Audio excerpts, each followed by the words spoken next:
Hello everyone, here is a short video on Buddhist teachings. For this video, I do want to concentrate on the three jewels, or the Triratna, the Four Noble Truths, the Noble Eightfold Path, the three marks of reality too. So we'll actually do the three marks of reality after the three jewels.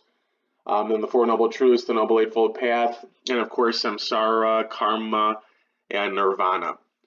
We can start with the three jewels, or a Triratna, which is the basic definition of a Buddhist.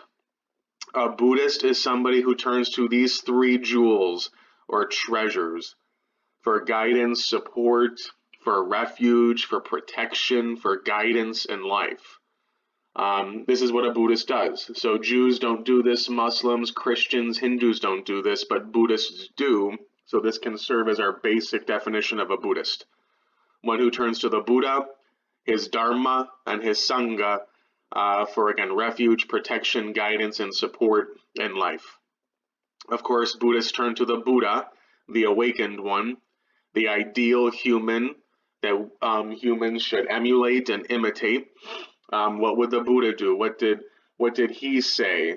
How would he react and respond to this situation in life? The Buddha, the highest expression of sacredness, of spirituality, the ideal human in reality and existence. Buddhists, of course, turn to his Dharma as well. Dharma is his teachings, the sum totality of all of his teachings, his Dharma, which is essentially the second objective, or the second video that we're going to review here. The Dharma of the Buddha, the teachings of the Buddha. So we'll get into, again, the three marks of reality, the Four Noble Truths, the Noble Eightfold Path.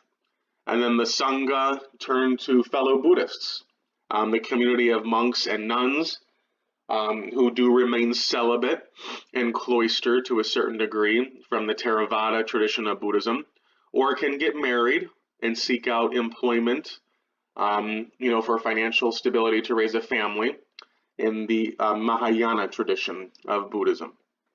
So there is a slight difference there. So the basic definition of a Buddhist is one who embraces, seeks out the Triratna, the three jewels or treasures, which are the Buddha, Dharma, and Sangha, for refuge in life.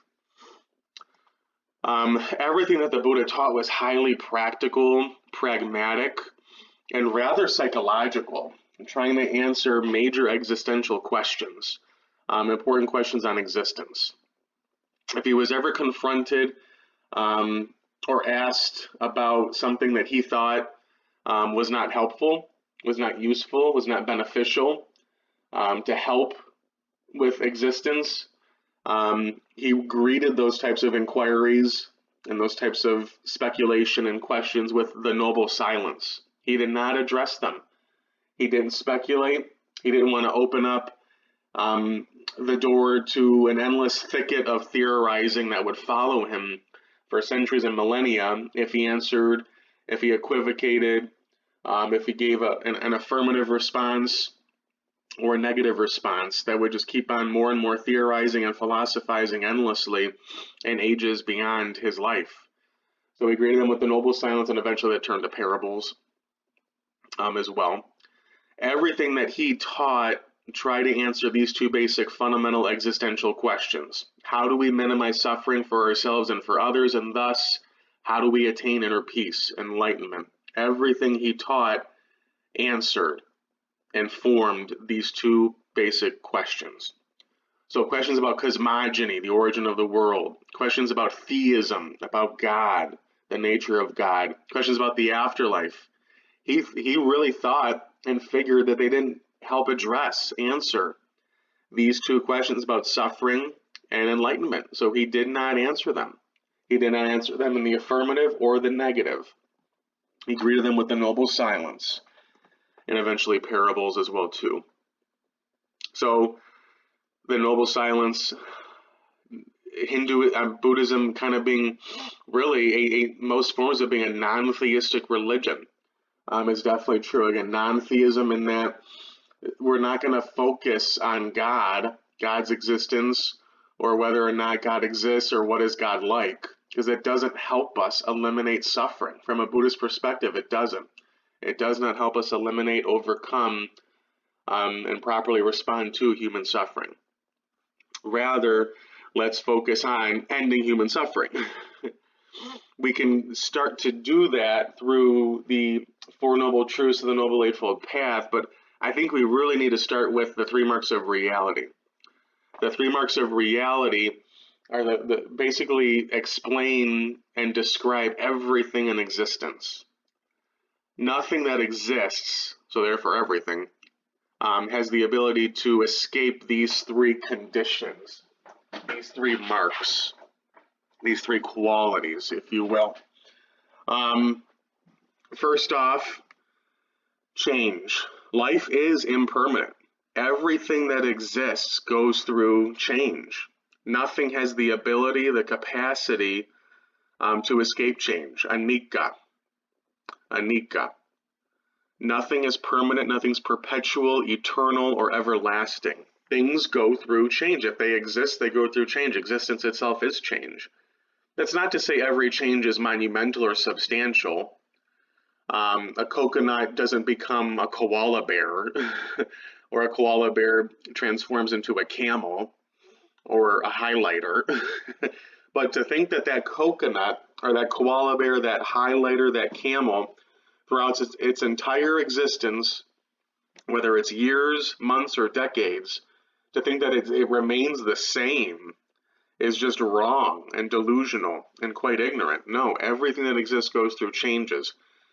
The second part here of the three marks of reality, so we have Anicca, number one, then we have Anatta.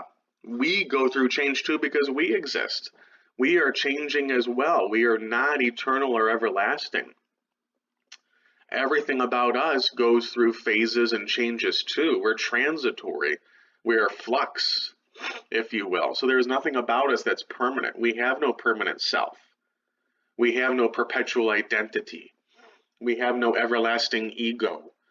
So therefore, we have no soul. We have no constant, perpetual, permanent soul or identity or nature or being. So in Hinduism, that was the Atman. In Buddhism, the Buddha is clearly rejecting the Atman and saying it's anatta. We have no permanent self or soul. We are changing as well. And suffering, dukkha, life is dissatisfying. Life is full of unhappiness and discontent, misery, agony, pain. And a lot of this stems from change, inescapable change. Now, dukkha is the broad range, full spectrum of suffering, from the horrific, agonizing, indescribable pain to daily frustration, having to wake up in the morning or something. So it's the full broad range is how the Buddha is using the term dukkha here. So, but a lot of dukkha actually stems from change and us striving to achieve permanence, whether it's a permanent experience, a permanent reality, a permanent physical object or item, a permanent emotion.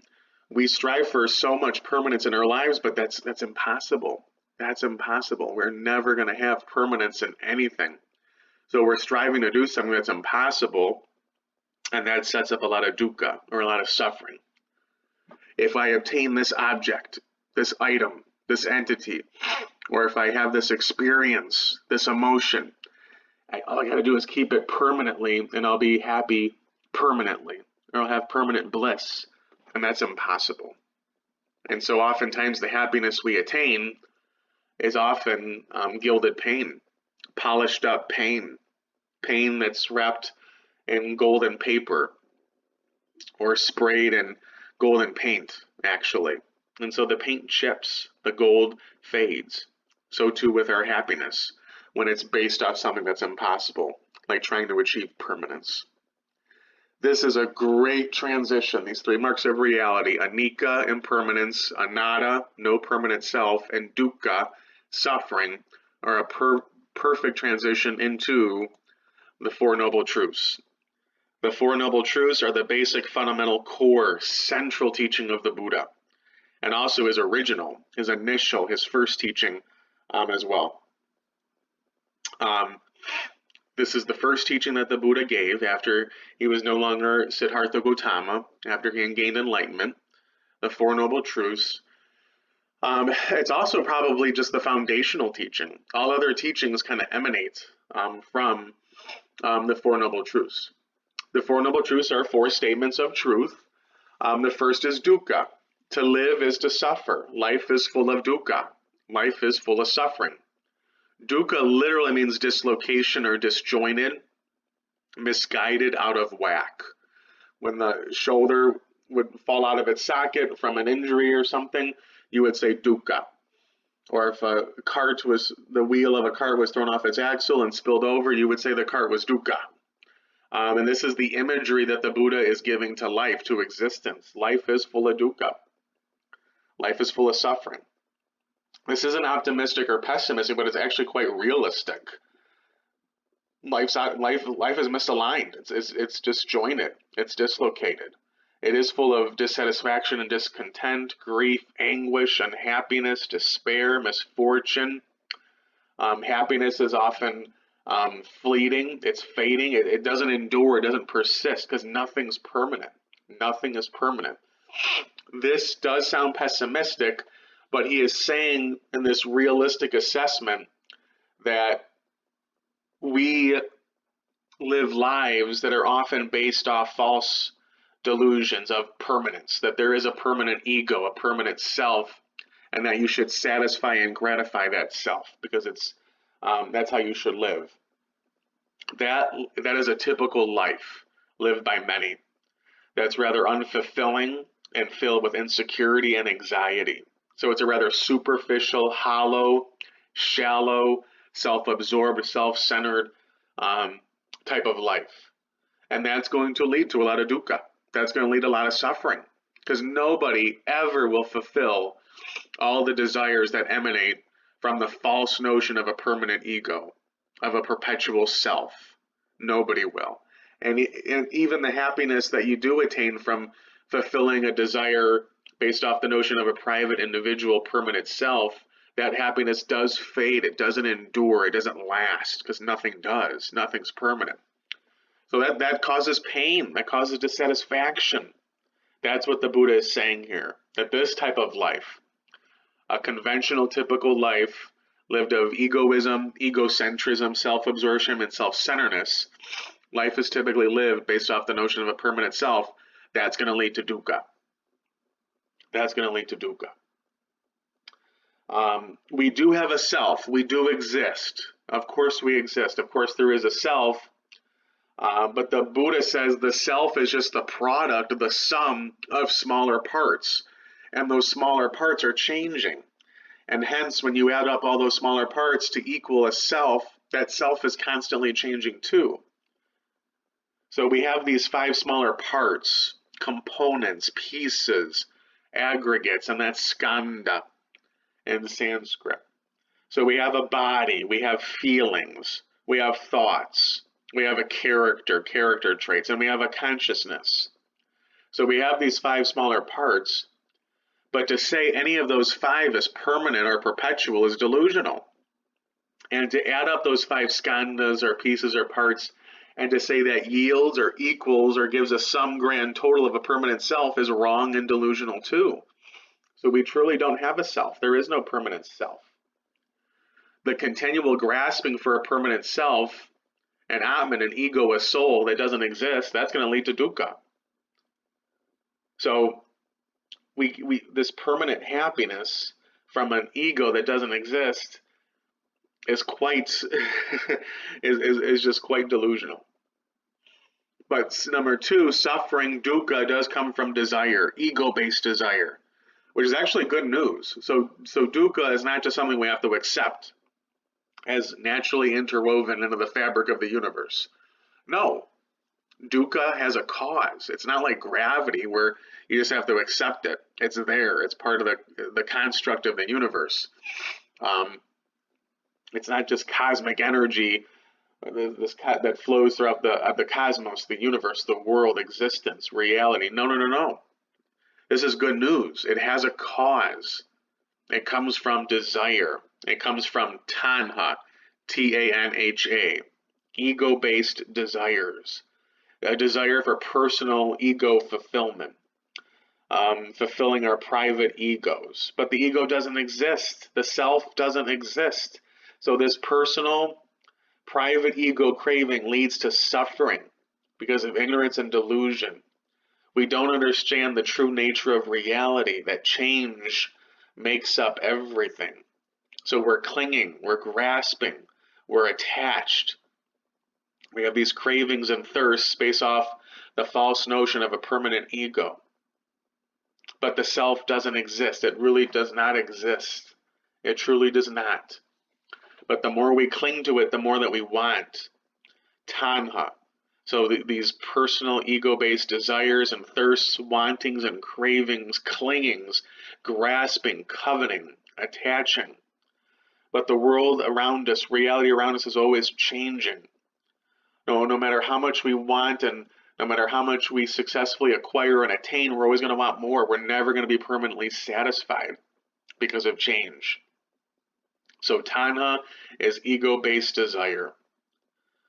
We cannot set ourselves up for a hopeless task, trying to manipulate and control the world full of change. We're going to set ourselves up for more unhappiness and more despair. So misery comes about from that. So naturally, number 3, we want to end suffering. So to do that, to end suffering, to end dukkha, we get rid of its cause, its origin, and its cause is desire, ego-based desires.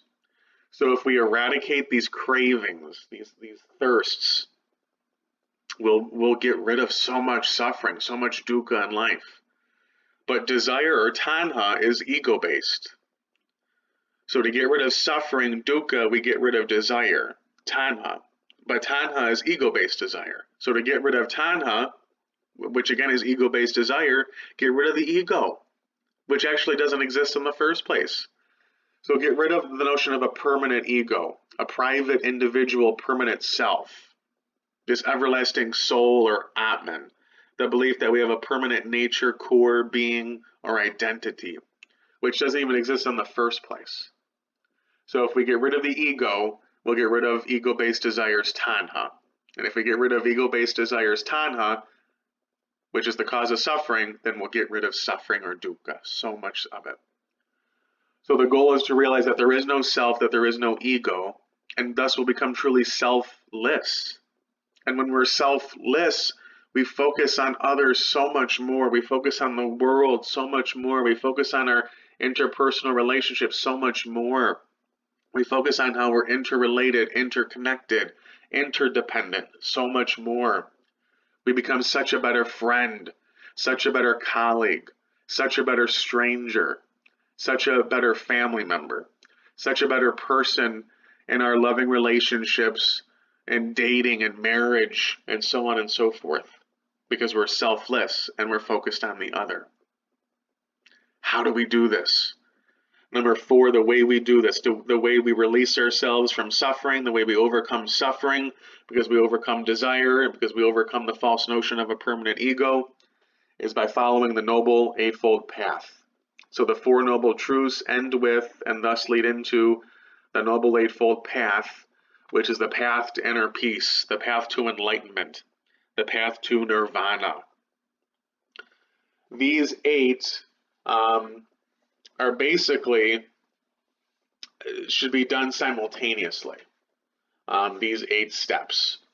For the new Buddhist or for a convert, obviously this will take practice, so you want to do them maybe sequentially, but eventually you'll get to the point where you do them simultaneously. This is the path that leads to an ending of delusion, an ending of attachment, an ending of the ego, an ending of dukkha. These are practical guidelines to mental, spiritual, moral development that free us of the false notion of a permanent ego and all the ego-based attachments and desires that come with it. These 8. These 8 can be reduced often to 3 categories that you see: wisdom, morality, and meditation.